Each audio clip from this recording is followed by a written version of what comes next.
Narcissists are normally defined in many ways. But if I was to just put it in a nutshell, it is a person that has no ability to self reflect. It is always someone else's fault. They are individuals that will challenge your reality. They'll do things that are wrong just for the fun of it. They will deny you things that's most important to you in terms of loyalty, respect, consideration. They deny having ever done anything wrong. Most times they will never ever apologize. They normally have ulterior motives in the reason why they do things for you. And they're just a very destructive individuals. They're very destructive individuals. And there's normally some sort of traumatic experience. Something happened to them, whether it was in their childhood or later on down in life, a bad relationship, heartbreak. They're normally a product of some sort of hurt that has been left untended, and they reinvent themselves and present themselves through emulating and like a chameleon. Whatever you are and whoever they're interested in, they're going to study them, emulate, pretend to be that individual so that, or pretend to have the same interests and convictions and morals, only to lure you in, to overpower you in some way, normally through emotional attachment or even sexual. In that way, they'll be able to control you, and everything that they were giving you before, they will deny it to you. Okay? It can be, there are different types of narcissists, but I'm just giving you a brief synopsis of what they are. They're highly manipulative individuals because they're miserable and they enjoy arguments. You find a lot of narcissists online in the comment section, depending on the channel. A lot of times they do things because they think that you cannot find them or they can get away with things. And they like to start trouble. They like to argue about things that they know is not right, but they live to put out that contradictory statement, to argue. And you notice, even if you're speaking rationally to them, they just keep it going because they're unhappy people and they enjoy conflict. That is their bread and butter.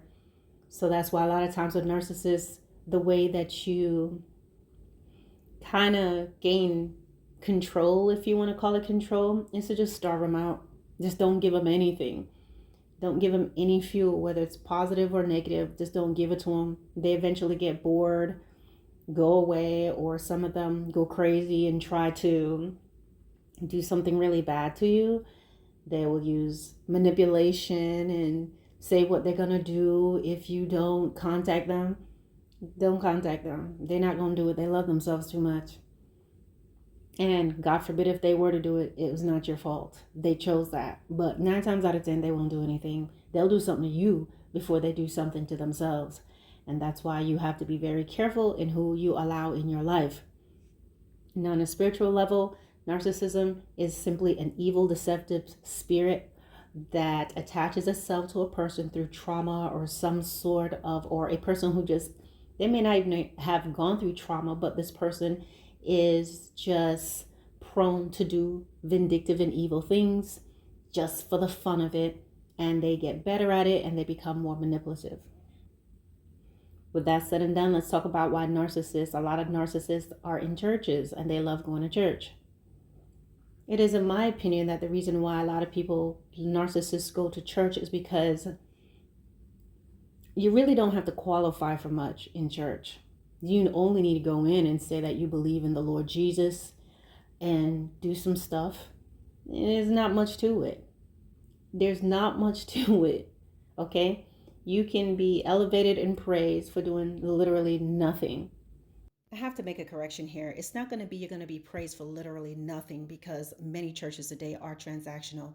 But I mean, you're being praised for very minute and very insignificant things. In addition to that, the focus can be on materialistic contributions and things that has nothing to do with the inside or the character, but more on shallow and outward accomplishments. Okay. In many churches, there's a focus on your gift and your talents and your abilities. And this is a perfect dog and pony show for narcissists. Look at me, look what I can do. You know, they can sing, they can dance, they can do this. They're good at speaking. They're good at maybe, what's the word? Exhorting. Okay.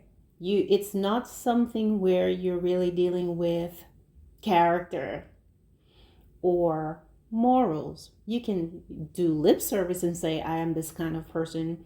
You can proclaim that you are a follower of the Lord and all these things. But church is a perfect environment, especially these churches that, and let me be very clear, places that's really talking about living true and righteous lives for the Lord and really holding yourself accountable for your actions. They're not going to go to those type of churches. The churches that forces you or encourages you to face yourself and those dirty deeds and the things that you need to work on and improving yourself and being more who you should be in the eyes of God, that talks about taking accountability for your action and confessing and changing and walking uprightly. They are not going to go to that church. Okay?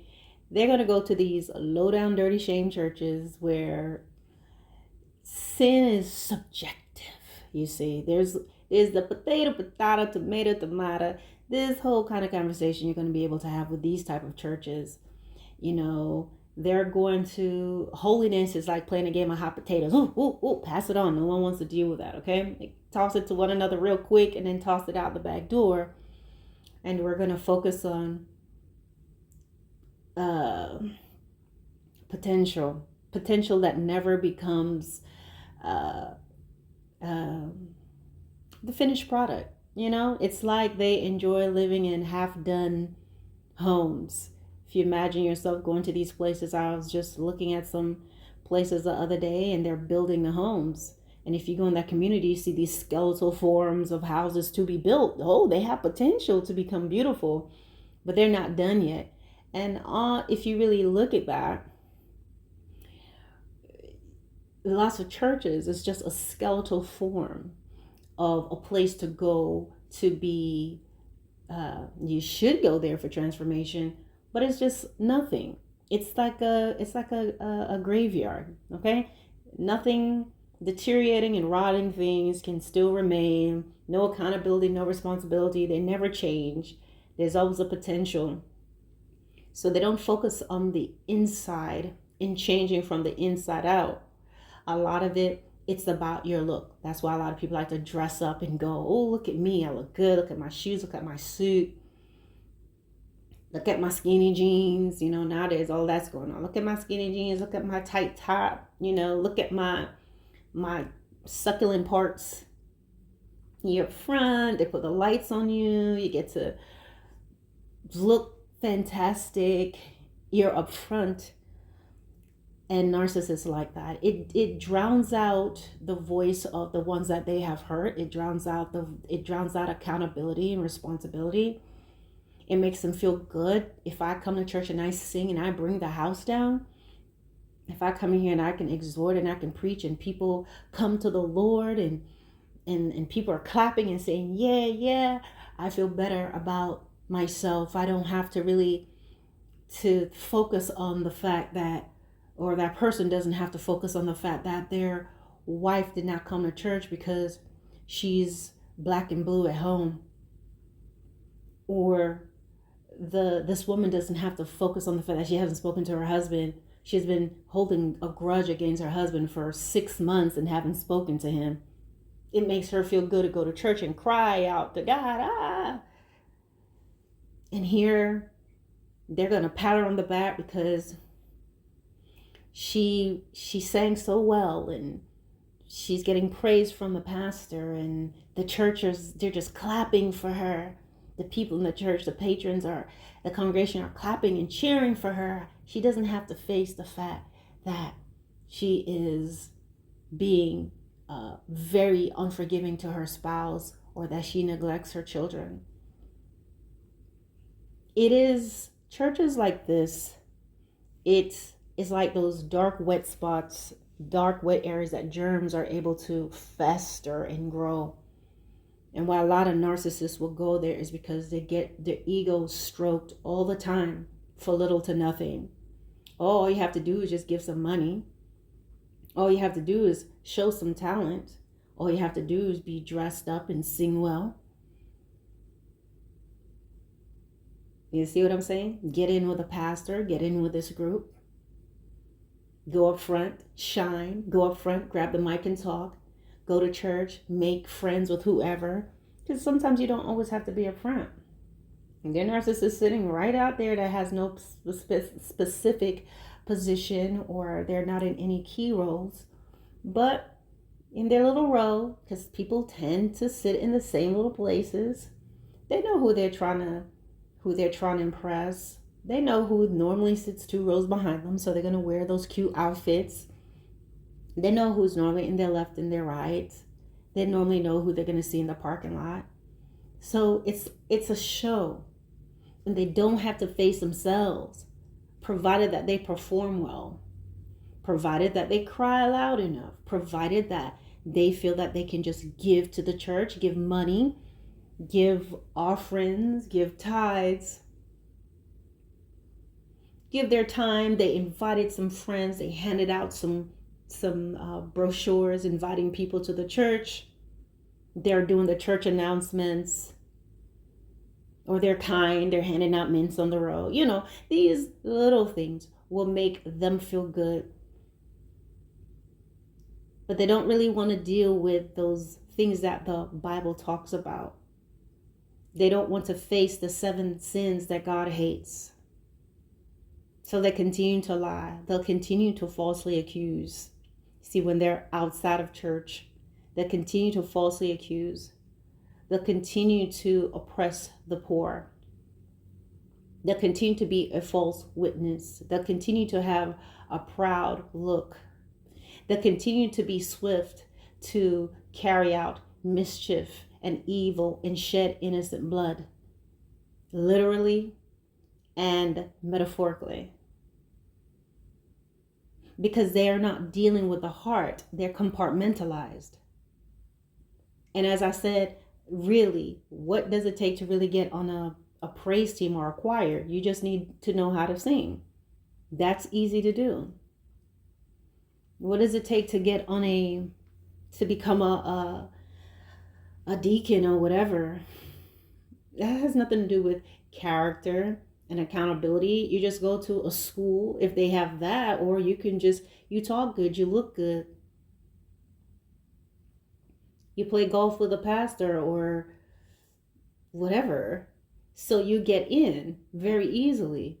You're not going to work hard for that. So there's very little accountability in these type of churches, which is a large percentage of them. Very few churches are, let's say, fasting and praying before they select a person. Very few choirs and praise team fast on a regular basis and have these disciplines, moral disciplines in their lives. You see what I'm saying? So they like to go to church because it helps them to feel good about themselves. It keeps them from having to be accountable for their actions, because they can go to this place, put on a show, get praise and accolades, be patted on the back, be invited to have dinner or go hang out with a pastor after that, have their own little group that they all go out to eat and feed each other's ego,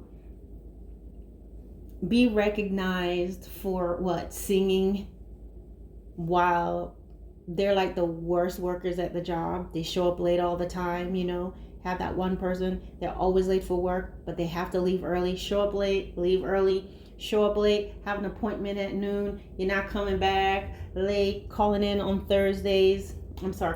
Friday and Mondays, giving their boss a hard time, printing out church pamphlets at the job instead of doing your job. Ensure you got those super dark tints that No one can see what your screen is looking like. Playing the games, running to the union because you know how to play the game so you can get your boss off you, accusing them of discrimination or whatever because you want to get over. No one knows that at the core, this individual, you go to church every Sunday and you're being praised for that, but no one is taking into accountability. You don't deal with the fact that you are the worst worker. You are the boss's worst nightmare. You can go to church and do, narcissists will go to church and get praised for being usher of the year. But inside their community, they're not following the rules of the homeowners association. They have that tree that's growing over into someone else's yard. They refuse to cut the branches. They're loud.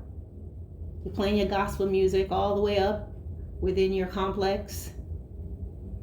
You feel like it's sinful for them to ask you to turn it down. You're the worst neighbor. Mistreat your children.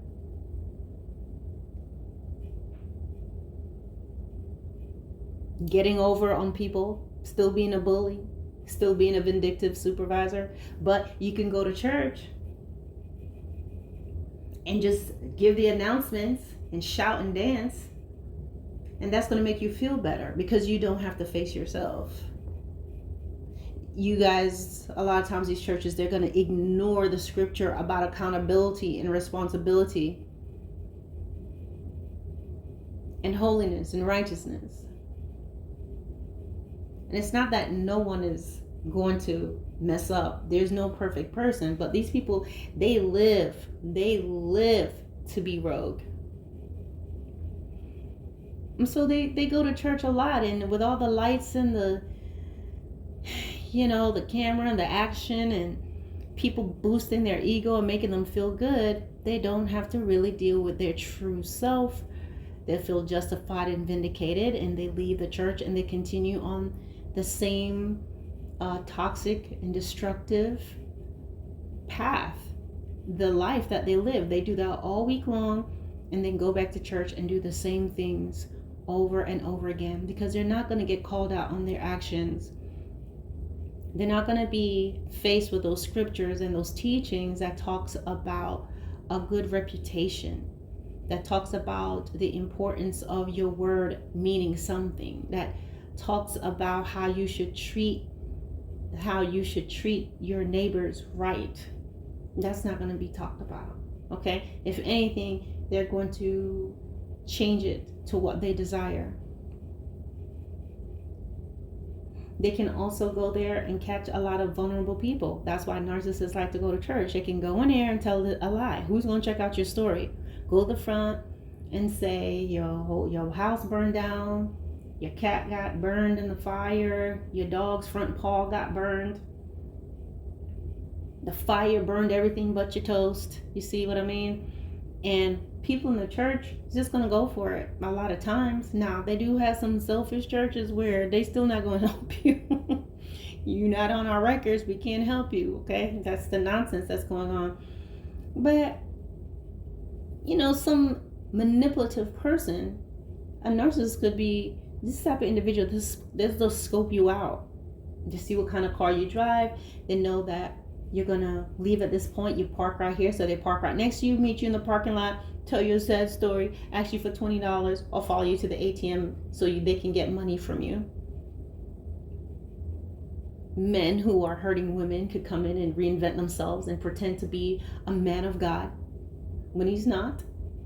Women who want to look for some guy to help her in some ways, she'll come in and pretend to be a woman of God. And if he or she, they're tied in with the right person, now they're going to get this, greasy prophet to come and say, the Lord said this is your husband, or the Lord said this is your wife. And now you're all tied up in the belly of the roach, this whole situation. So it is a stomping ground for a lot of them because they're always left with their conscience. They're always left with themselves, and they run away from that. They run away from that. And rather than change and allow the Spirit of God to change them, they want to do works. I want to sing. I want to dance. I want to shuck and jive. I want to hookah baka hookah hookah, do all these different things. I want to pretend, I want to talk, put the lights on me, let me tell you what I've accomplished, let's talk about what I gave to the pastor, let me take everyone to the parking lot so you guys can see the new cars I bought the pastor. And so when the ego is being stroked all the time, and all they have to focus on is their talents, if all they have to focus on is works, then of course the narcissistic tendencies are left intact and untouched. That, my friend, is why they can enter the house of God, remain unchanged, sing, dance, and cry, and go home and continue doing the same evil and wicked things to their neighbor, their children, their husband, their wife. There's the staff at work, the community. That's pretty much why narcissists enjoy going to church. And that's my opinion. God bless.